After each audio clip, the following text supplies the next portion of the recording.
Salut, c'est Jesse du bureau des guides des Bellevilles. Aujourd'hui, j'ai t'aidé à choisir une pelle et une sonde adaptées à la recherche en avalanche. Allez, viens, je t'explique. Donc, vous avez déjà tous entendu parler du triptyque sécurité avalanche, c'est-à-dire le DVA, la pelle et la sonde. Et aujourd'hui, je vais plus particulièrement vous parler de la pelle et de la sonde et comment les choisir. Alors, mon premier petit conseil, ça va être de pas forcément prendre les produits les plus légers, mais plutôt prendre des produits qui sont résistants. Parce qu'effectivement, on l'a toujours dans le sac à dos et on s'en sert pas souvent, donc on est attiré par prendre le plus léger. Mais le jour où vous en avez besoin, si au bout de 2 coups de pelle ou 2 coups de sonde, le produit est inutilisable, et ben vous le regretterez et là on pourra dire que vous l'avez porté pour rien. Donc concernant plus particulièrement la sonde, aujourd'hui la taille standard ça va être plutôt 2,40 m. Ensuite, vous avez le choix entre les sondes à cordelette ou à câblette. Moi, je vous conseille plutôt à câblette parce que ça sera plus solide et en plus, ça sera plus rigide. Alors, la rigidité, ça va être important parce que des fois, dans les neiges d'avalanche, ça fait des gros blocs et vous pensez sonder à un endroit, mais si la sonde est souple, elle va se dévier sous la neige par les blocs et du coup, vous sonderez 30 ou 40 cm à côté. Voilà, donc c'est pour ça que c'est important d'avoir une sonde un peu rigide. Et la dernière chose, ça va être le système d'attache, enfin de verrouillage. Donc là, je n'ai pas un vous conseil en particulier, mais ce que je vous conseille, c'est d'avoir un système que vous maîtrisez. C'est-à-dire que si vous n'arrivez pas à la bloquer ou à la démonter, votre sonde, ça sera embêtant. Donc essayez bien avant d'acheter une sonde, le système, voir si vous arrivez à le manipuler facilement. Voilà. Le dernier conseil, c'est bien entendu de vous entraîner avec votre sonde, parce que c'est pas parce que vous achetez une sonde que vous saurez vous en servir. Donc c'est bien de la sortir de la pochette et puis de vous entraîner, même si c'est à la maison, ça prend pas longtemps. Et au moins le jour, si un jour vous en avez besoin, vous gagnerez de précieuses secondes. Voilà. Maintenant, je vais faire une petite démo pour monter votre sonde.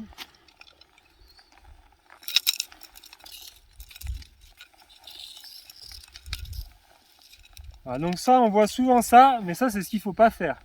Parce que là, on n'est pas en train de monter ces piquets de tente. On cherche à monter une sonde rapidement. Du coup, la bonne méthode, ça va être de prendre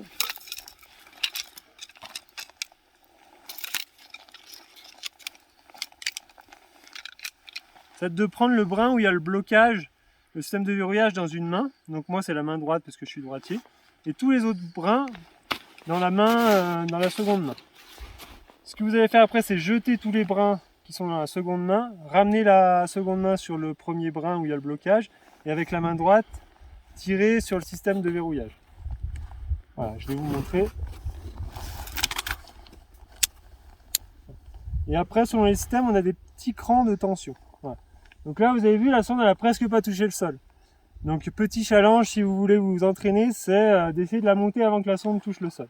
Alors après, si elle touche le sol, c'est pas très grave, ça sera déjà très rapide.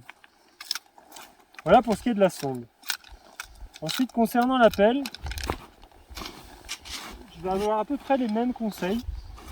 Donc, ce qui est important, c'est d'avoir une pelle qui soit solide. Donc, je vous conseille plutôt de partir sur une pelle en alu et moins sur une pelle en plastique, qui sera beaucoup moins solide. Voilà, après, les différences, elles vont se faire au niveau du manche. Donc, souvent, le plus classique, ça va être un manche simple avec un godet. Du coup, on vient juste l'insérer comme ça. Donc, on a deux petits boutons métalliques qu'on pince pour mettre et pour enlever le manche dans le godet. Ensuite, il y a le manche qui va être télescopique, donc même principe pour la mettre, et après, on vient allonger le manche. Du coup, on va gagner en confort, et puis aussi, on va gagner souvent en compacité sur la taille du manche dans le sac à dos. Et le dernier, un des autres types de manches possibles, ça va être le manche qu'on peut mettre en mode pioche. Ça veut dire que souvent, la partie pioche, elle se trouve sur la poignée, ça dépend des modèles, mais souvent c'est le cas. On vient l'insérer comme ça, avec celle-ci je peux pas. Et en fait, on aura la pelle qui va se retrouver de cette configuration-là. Donc ça va être intéressant pour surtout déblayer la neige, notamment quand on pelle à plusieurs sur un pelletage en V. Voilà. Et le dernier conseil que j'ai pour la pelle, ça va être bien sûr de vous entraîner à la monter. Un autre petit truc que j'ai oublié, effectivement, c'est la taille du godet. Ça va jouer sur le nombre de coups de pelle que vous allez mettre. plus vous avez un godet large et moins vous mettrez de coups de pelle. Donc ça peut permettre de gagner pareil de précieuses secondes. Voilà.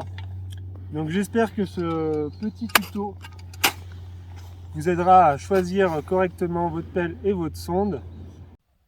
Donc si vous voulez d'autres conseils ou si vous voulez vous entraîner à la recherche en avalanche, n'hésitez pas à venir avec nous. Faut que je vous laisse, j'ai un appel.